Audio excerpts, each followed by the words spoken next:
ఆంధ్రప్రదేశ్ రాజకీయ యావనికంపై ఇప్పుడు ఒకటే నినాదం మారుమోగుతుంది. అది సిద్ధాంతాల పోరాటం కాదు. అది ఒక వ్యక్తిత్వానికి మరియు వ్యవస్థలకు మధ్య జరుగుతున్న యుద్ధం. ప్రజా సంక్షేమమే ఊపిరిగా పాలిస్తున్న మాజీ ముఖ్యమంత్రి వైఎస్ జగన్మోహన్ రెడ్డి ధైర్యానికి, సాహసానికి మారుపేరుగా నిలుస్తున్నారు. ఆయన తీసుకుంటున్న నిర్ణయాలు అణగారిక వర్గాల ఆశలకు ఊపిరి పోస్తుంటే ప్రత్యర్థుల గుండెల్లో రైళ్లు పరిగెత్తిస్తున్నాయి. ఈ తరుణంలో రాష్ట్ర భవిష్యత్తు కోసం నేను ఒక దృఢమైన నిర్ణయం తీసుకున్నాను. దమ్మున్న నాయకుడు జగన్ వెంటే నా ప్రయాణం అని గర్వంగా చెబుతున్నాను. అందుకే వైఎస్ఆర్ కాంగ్రెస్ పార్టీలో చేరుతున్నాను. రాజకీయం అంటే కేవలం ఎన్నికల మేనిఫెస్టోలు విడుదల చేయడం కాదు, ఇచ్చిన మాట కోసం ప్రాణాలకు తెగించి నిలబడడం. ఆ లక్షణం జగన్ గారిలో పుష్కలంగా ఉంది. ఆయన ఎవరికీ భయపడరు, ఎవరికీ తలవంచరు. ఆ ధైర్యమే నన్ను ఆయన వైపు ఆకర్షించింది. చంద్రబాబు నాయుడు గారు కొన్ని దశాబ్దాలుగా రాజకీయాలను మేనేజ్ చేస్తూ వ్యవస్థలను గుప్పిట్లో పెట్టుకుని చక్రం తిప్పారు. కానీ ఇప్పుడు ఆ పాత చింతకాయ పచ్చడి రాజకీయాలకు కాలం చెల్లింది. అబద్ధపు హామీలు, మోసపూరిత వ్యూహాలతో ప్రజలను ఎల్లకాలం వంచలేరు.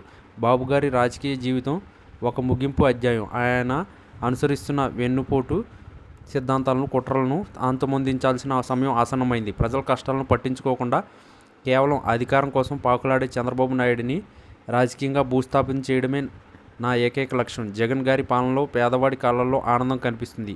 సచివాలయ వ్యవస్థ ద్వారా పరిపాలనను ఇంటి వద్దకే తీసుకొచ్చిన ఘనత ఆయనది. అమ్మఒడి, ఆసరా, చేయూత వంటి పథకాలు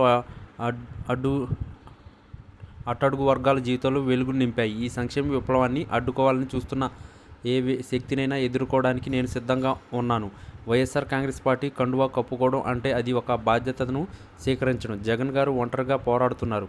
ఒకవైపు ఎల్లో మీడియా, మరోవైపు తోడేళ్లా పొంచి ఉన్న విపక్షాలు ఆయనపై దాడి చేస్తున్నాయి. ఇలాంటి సమయంలో ఒక సైనికుడిగా ఆయనకు అండగా నిలబడడం నా ధర్మం. చంద్రబాబు నాయుడు తన అధికారాన్ని కాపాడుకోవడానికి పడుతున్న పాట్లు చూస్తుంటే జాలేస్తుంది. ఆయన రాజకీయ చదరంగంలో వేసే ఎత్తుగడలు ఇకపై సాగవు.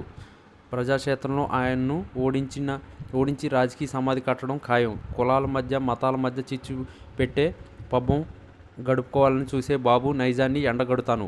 జగన్ గారి నాయకత్వంలో ఆంధ్రప్రదేశ్ ఒక స్వర్ణయుగాన్ని సూచిస్తుంది. అభివృద్ధి మరియు సంక్షేమం రెండు కళ్ళగా ఆయన ముందుకు సాగుతారు. రాయలసీమ నుంచి కోస్తా వరకు, ఉత్తరాంధ్ర నుంచి పల్నాడు వరకు అంతా జగన్ నామస్మరణే వినిపిస్తుంది. జగన్ అంటే ఒక భరోసా, జగన్ అంటే ఒక నమ్మకం. ఆ నమ్మకానికి వమ్ము చేయకుండా నిరంతరం ప్రజల కోసం శ్రమిస్తున్న నాయకుడికి తోడుగా ఉండడం నా అదృష్టం.